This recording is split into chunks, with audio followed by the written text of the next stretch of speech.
Grease and Fire, a ghetto love story.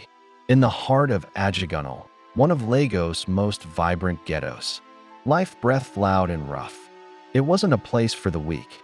Hustlers painted the streets with ambition, and every noise, shouting hawkers, blaring horns, generator hums, was the music of survival.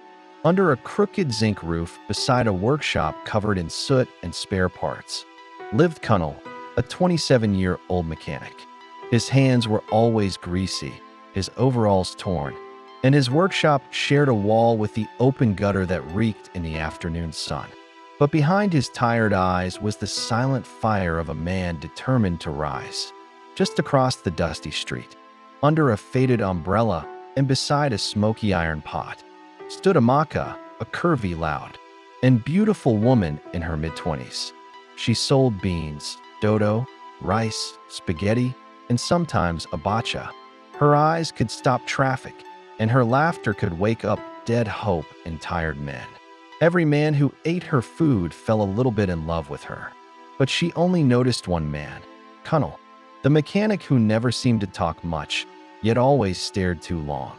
Kunle wasn't the type to talk too much, but every day during break, he crossed the street to Amaka's food stand. He always bought the same thing, rice and beans with extra dodo, no meat.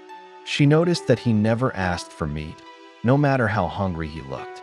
One day, as he handed her his money with his usual shy glance, she asked, "Kunle, you no day chop meat at all?"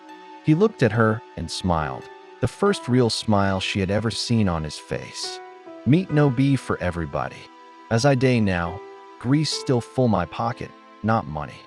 She laughed, and that laughter stayed with Kunle all day.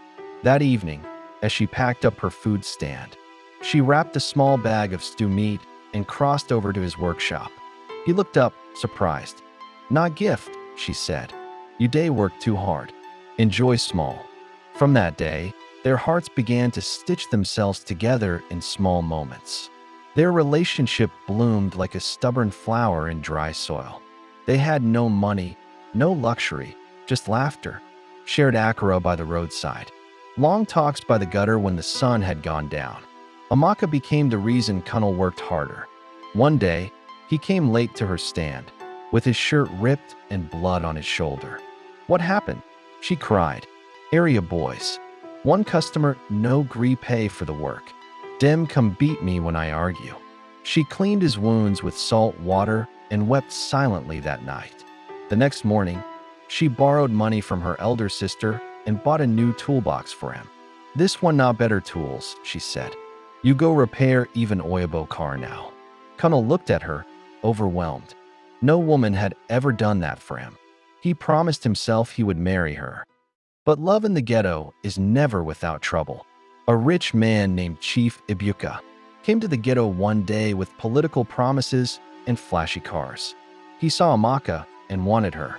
He sent her gifts, money, phones, even a new umbrella for her stand. Amaka rejected everything. Chief sent his boys to warn Kunle to leave her alone. Kunle refused. One night, they burned his workshop down. Everything, tools, spare parts, customer cars, reduced to ash. Kunle fell into deep depression. "Leave me, Amaka," he said. "You deserve better." But Amaka held his face and whispered, "I no follow you because of workshop.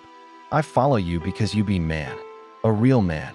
She sold her small gold chain, gave him the money, and helped him start afresh. Just when things were looking up, Kunle's closest friend, Sunday, betrayed him. Sunday, who had always been like a brother, was secretly working with Chief Ibuka.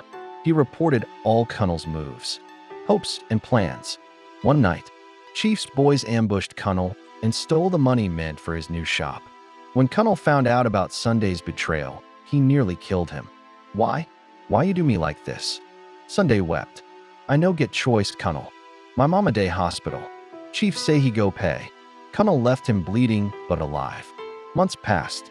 Kunle, now hardened but wiser, took a job with a former customer who had a garage on the mainland. It paid well, and he saved like a madman. Amaka too grew. She opened a small restaurant with support from a women's cooperative. Life was still hard, but the worst was behind them. Then one rainy night, as thunder cracked above Ajigunal, Kunle went down on one knee in front of her stall. You stood by me when even my blood betrayed me. Marry me, Amaka. Make we build this life together. Tears mixed with rain as she said yes. Today, they live in a modest apartment in Ajij.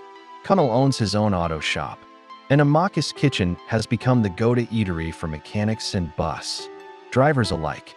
They never forgot the ghetto, and they never stopped loving each other like it was still them against the world. In a place where dreams often die before they can bloom, Kunle and Amaka found each other, held on through the fire, and turned grease and smoke into something beautiful.